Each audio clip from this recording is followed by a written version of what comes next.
The Lord be with you. And with your spirit. The proclamation of the Holy Gospel according to John. Glory to you, O Lord.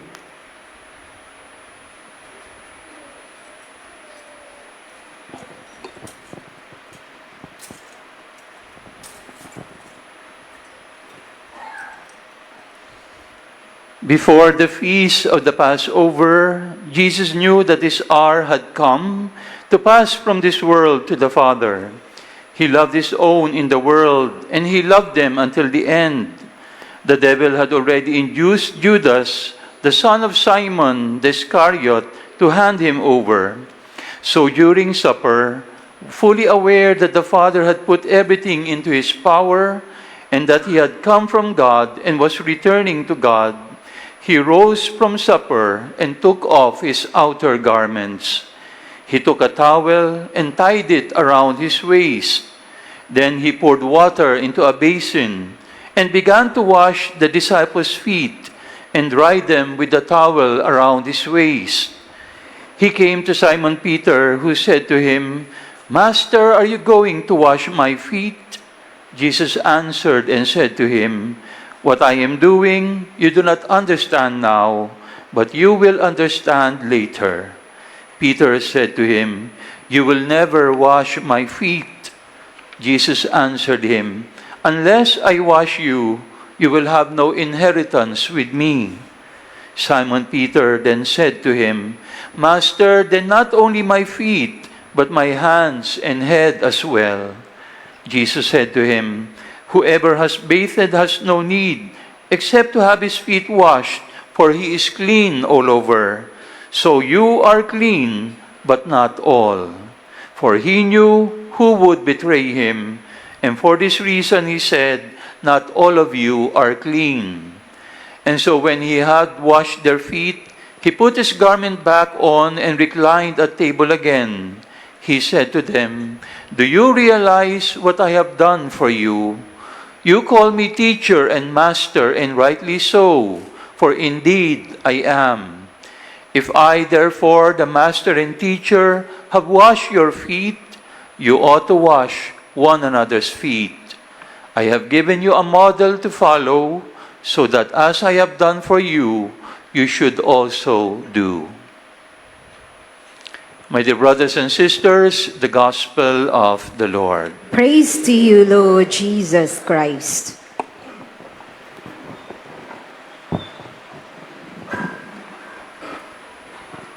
We would like to acknowledge the presence of Father Joel Hasson. He hears confession earlier from 1 o'clock to 4 o'clock.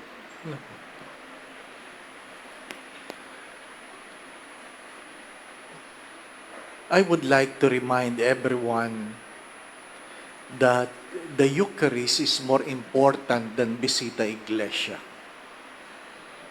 The Eucharist is more important than the Visita Iglesia. Yung iba, Visita Iglesia lang. Kahit hindi nagsimba. Ikalawa, please avoid taking selfie in front of the altar of repose.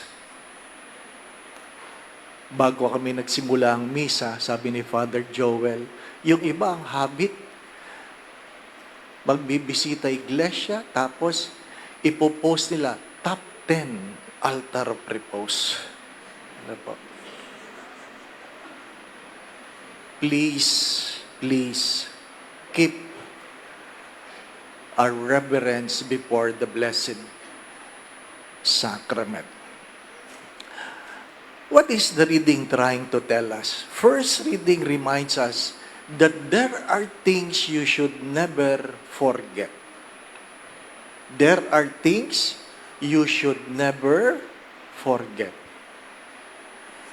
Not only forget that you must celebrate. You must celebrate, and there were even instruction how to celebrate it. The first reading is a story about how the people of God being liberated from slavery. They are being reminded to tell and retell the story generations after generations. What is the second reading trying to tell us?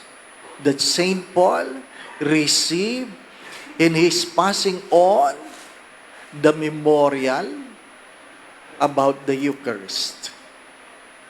Do not forget that. Do not forget what is more important. Remembering how God offered His body and His blood for us.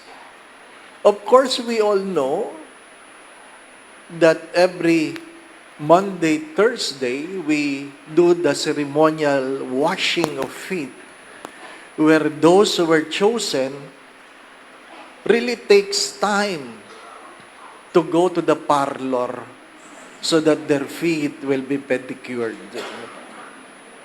Ano pang huhugasan mo doon? Di po ba, ano? Kaya pag binuhusan mo ng tubig, malangis-langis pa eh. Ano pa? Malangis-langis pa. Galing sa parlor. Ano pa? Why are we celebrating the washing of the feet where the gospel simply mentioned after the supper? After the supper. It seems that the washing of the feet is more important than the meal. Well, it is an invitation that to be a true church, it must be a church founded in humility, service, and continuous spiritual purification. Humility, service, and continuous spiritual purification. Hindi maiwan sa ritual. Hindi yung puro simba. Wala namang ginagawa. Ano po? Pero ibig kong pagtuunan ng pansin, yung mga huhugasan ng paa, hindi ko sila pinili. May pumili para sa kanila. Ano po? At yung ibang pag tiningnan mo yung Facebook, talagang proud na proud yung mga huhugasan ng paa. Ano po? Talagang may damit pa. Ano po? Talagang pinagmamalaki nilang paa nilang huhugasan. Di po ba? Ano? Alam nyo, ito ang problema ng pagiging pari. Ano yon? Ang hinahalikan mo na lang ay gospel book. Hahalikan mo yung altar table, yung istola bago isuot, at paa. Paa. Kaya mahirap maging pari. Ano po? Kaya yung mga seminarista, tinatanong ko, kaya mo bang humalik sa paa? Di ba, ano?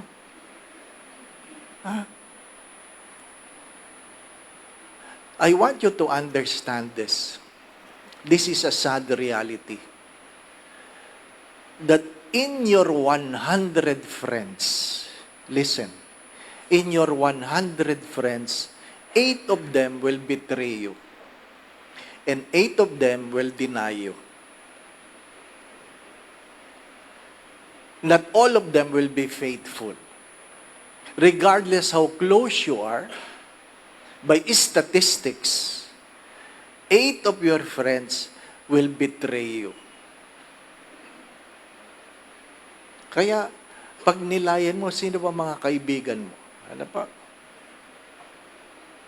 Pag nilayan mo. Pero maganda rin pag nilayan, anong klaseng kaibigan ako? Maganda rin pag nilayan, kung anong klaseng kaibigan ako. Dahil hindi lahat ng humahalik, tapat. Huwag niyong kakalimutan yan. Hindi lahat ng humahalik, tapat. Mag-iingat kayo sa humahalik sa inyo. Hindi lahat sila, tapat. Ano pa? Pag nilayan nyo, lalong-lalo na yung mga naliligaw pa lang, walang habol kundi humalik agad. Mag-iingat ka, nene. Di ba? Kasi parang magandang pakinggan, pero ang tanong ay hanggang saan? Anong klase kang kaibigan? You have to remember this, that among the 12, one betrayed, one denied, only one stayed. The rest ran away. Lahat, maliban kay Juan, na natili hanggang sa tapat ng krus. Kaya nga sa kanya pinagbilin, sa kanya nakitang katapatan, hinahabilin ko ang aking ina, hinahabilin sa ina ang kanyang mga anak.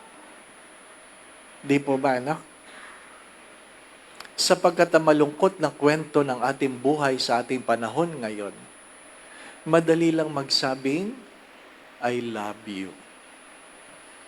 Words have become cheap. Words have become cheap. Madali lang.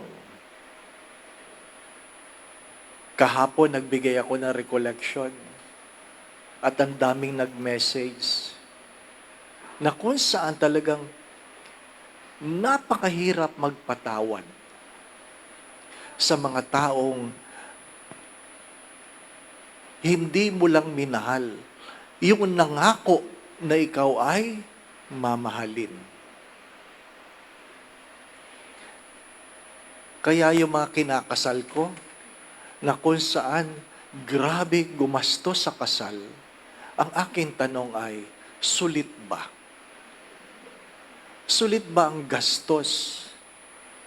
Kasi, gagastusan mo ang kasalan na pagkatapos lang ng ilang buwan, may iba ng ka-text si Mister. Sabi, Father, may privacy. Anong privacy? Pag tinatago mo ang cellphone mo sa asawa mo, kahina-hinala ka. Hello? Pakinggan yung mabuti. Pag itinatago ninyo ang cellphone nyo sa asawa ninyo, kahina-hinala ka. Kaya nga sa simula pa lang ng kasal, sinasabi ko sa mga mister, ang 10 daliri ni Mrs. na kahit anong gamitin, dapat mabubuksan ang cellphone mo. Di po ba? At ganun din si Mrs. Karamihan ng away ngayon, cellphone, text. Text lang naman eh. Di ba na? Text lang naman eh. Nangumusta lang ako, how are you? We miss you today. I've been thinking about you. I hope you're okay. Please take care. 'Cause we care. See you soon. Mwah, mwah, mwah. Natatawa kayo kasi totoo, di ba ba? Pinagtatawanan ninyo. Pero pag yan ang nabasa mo sa cellphone mo ng asawa mo, tingnan ko kung makakatawa ka. Di ba? Napakadali. Napakamura na mga salitang pangako ngayon. Kaya nga nauso yun yung kantang, bakit ngayon ka lang? Ha? Pagkatapos mo sumumpa, nakakita ka kagad ng iba?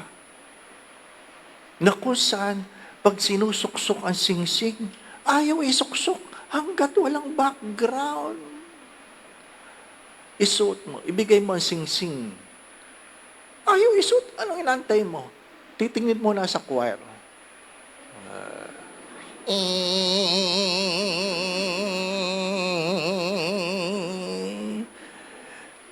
Isuot mo ang singsing na ito. Tanda ng aking pag-ibig sa hirap at ginhawa, sa pagkakasakit at kalusugan, sa kamatayan, mauna ka sana. I'm not kidding. This is the story of today. This is the story of today. My dear friends, my brothers and sisters, it's so easy to point our fingers on Judas, nor in Peter, but we seldom examine ourselves how faithful we are to our own promises. Ask yourself how faithful you are in your promises.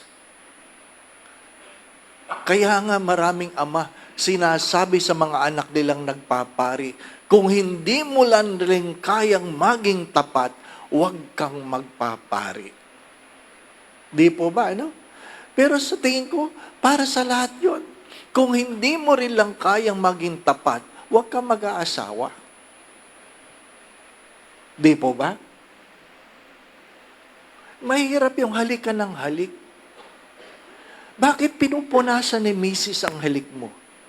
Kasi alam niyang meron kang hinalikang iba. Yung aso ko nga meron lang napakuskus na ibang aso. Pagpasok mo, galit Inaamoy niya. Sabi ko, uy, dumaan lang. Aso yon. Si Mrs. pa kaya. Mas matindi ang pang-amoy ng asawa mo. Akala mo lang hindi. Di po ba, no? My dear friends, my brothers and sisters,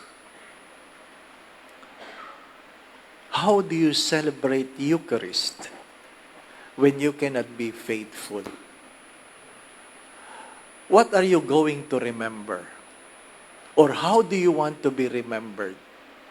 As I always say this, may mga bagay na pwedeng patawarin, pero hindi pwedeng limutin. May mga bagay na pwedeng patawarin, pero hindi pwedeng limutin.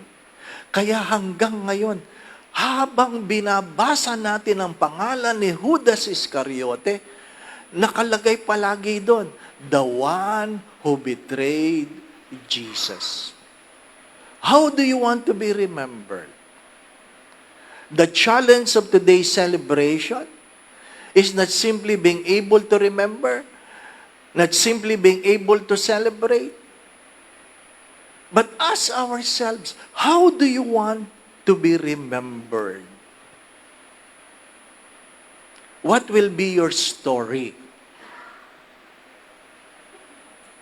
Ano sabi ko? Pag walang kwento, walang kwenta. Tandaan mo yun. Pag walang kwento, walang kwenta. Anong kwento mo, kuya? Anong kwento mo, ate? Hindi lahat ng kwento kailangan maganda. Sapagkat ang mahalaga sa kwento ay may kwenta. Merong aral na natututunan. Merong aral na ipinapasa. Sapagkat dumating tayong walang dala, aalis tayong walang dadalhin, hari nawa, makapag-iwan tayo ng magandang alaala. Inuulit ko po, dumating tayong walang dala, aalis tayong walang dadalhin, pero hari nawa, makapag-iwan tayo ng magandang alaala. Hari nawa, mga minamahal na mga kapatid, ang pagdiriwang sa gabing ito ay magtulak sa iyo na gumawa ng isang kwento na magbigay ng pag-asa sa ibang tao. Inuulit ko po, Hari nawa ang pagdiriwang sa gabing ito ay magtulak sa iyo na gumawa ng isang kwento na magbigay ng pag-asa para sa ibang tao. Amen.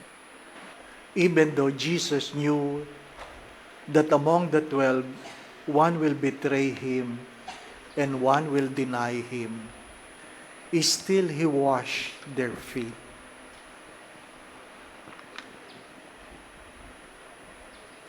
As I always say this, when people are good to you, be good to them. But when people are bad to you, be good to them because it is who you are. When people are good to you, please be good to them.